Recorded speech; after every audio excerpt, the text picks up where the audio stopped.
Rula Daood and Alon-Lee Green, thank you so much for coming to Amsterdam. Also at this dire times, as Kim is coming here. You arrived a week ago to Amsterdam. How worried are you about your family members in Israel? Because your family is living near the Lebanese border, right? Yes. We arrived a day before the missiles started coming from south of Lebanon. We arrived exactly a day before Israel had a bigger attack on Lebanon. My family is under missiles right now. The last 3 days after the assassination of Nasrallah were very tough. Sirens all of the days, missiles coming from Lebanon, from Israel back to Lebanon. It's not an easy place to be in here while they are back home, and it is not easy because I also know that there is no shelter for them. In most of the towns and cities, Palestinian ones, in the north of Israel, there is no shelter. So when a war happens... I thought everywhere in Israel, in every home, in every community is a shelter. No, I would say older cities and villages don't have shelters within their homes. They were not built in. And when we look at the way of the cities that are built and the money that each and every municipality will have in order to make a shelter, there's also some kind of injustice when it comes to Palestinian cities and villages. So around 60 from 71 Palestinian municipalities don't have public shelters. Yeah. And your parents are living near the border? Yes, in Kufr Yassif. Sisters, brothers as well? My mom and my dad live in Kufr Yassif. My mom's family lives in Ma'lia, which is more to the north. My sister lives in Haifa, but when the war broke in the north, they were in the north with my family, so she didn't go back to Haifa because it's not possible, because you have missiles also going within the streets. Yeah. So it is a very scary times for me, and it's very scary also to be here while getting the news from, you know, the phone and the WhatsApp. Yes. Yes. Alon-Lee, same question to you. You live in Tel Aviv? Yeah. And my family lives in Tel Aviv as well. So again, it must be very strange then to be here in Amsterdam and listen to the news, see the news. Yeah, it wasn't easy. It isn't easy. We had already 3 alarms in the last few days in Tel Aviv. It's an instant feeling of reaching out to your phone, trying to see whether your family is okay. Are they running to a shelter? Are they in the shelter? Is there an explosion after the alarm? And it's just heartbreaking to understand that we're falling into this reality again and again and again. And it brings us nowhere. Yes. And then we have to talk about your organization. You are peace activists, a Jew and a Palestinian woman. Yes. Where did you meet and why did you decide to try to work together and put your peace on the agenda in this country that is war-torn? Yeah. We've met in demonstrations in the streets. Standing Together is a grassroots movement that started on late 2015, and it's one of the largest grassroots movements right now in Israel. And our demand and our theory of change is very basic. In our society, back home, you have different people who come from different groups. You can be Palestinian, you can be Jew, you can be secular, you can be living in the center, in the periphery, you can be religious. But at the end of the day, most people want the same things. We want to live in peace, we want to live in security, we want to be able to finish our month in a respectable way, and we should be able to demand these things. The political system in Israel is not working for the people who are living in Israel, in all of it means.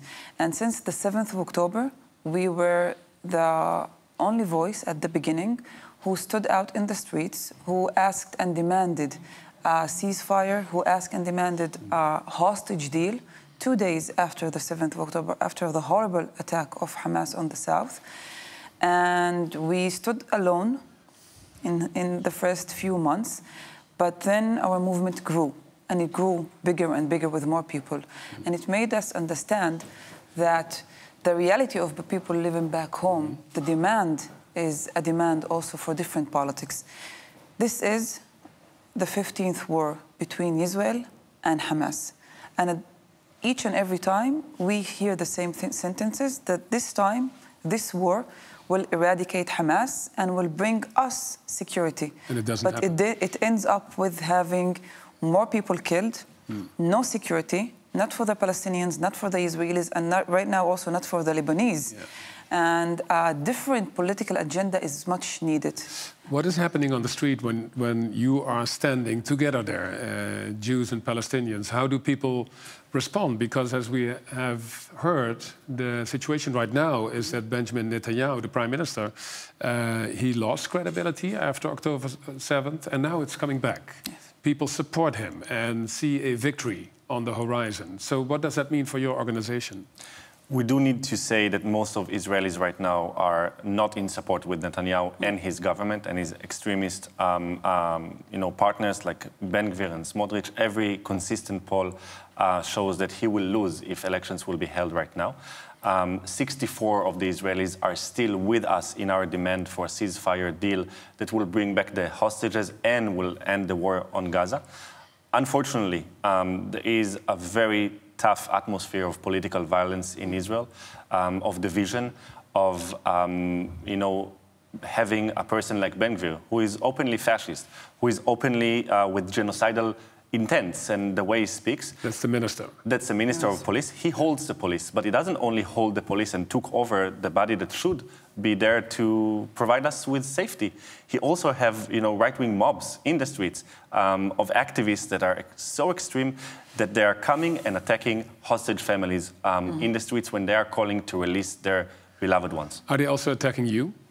We have been attacked, but we are not the story. Yeah. It's not about us being a choice minority, because we know we are speaking on behalf of the people when we demand a ceasefire and a political solution that is peace, because this is the interest not only of the Palestinians, it's also the interest of Israelis.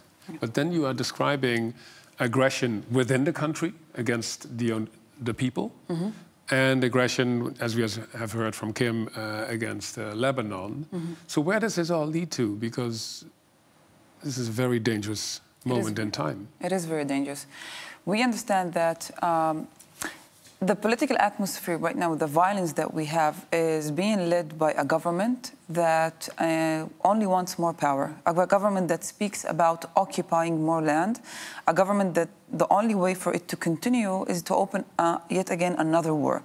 The war on Gaza has been going on for 11 months. And it's still going on. It's still going on. Because People are still dying. We hear Lebanon now. What is happening in Gaza now?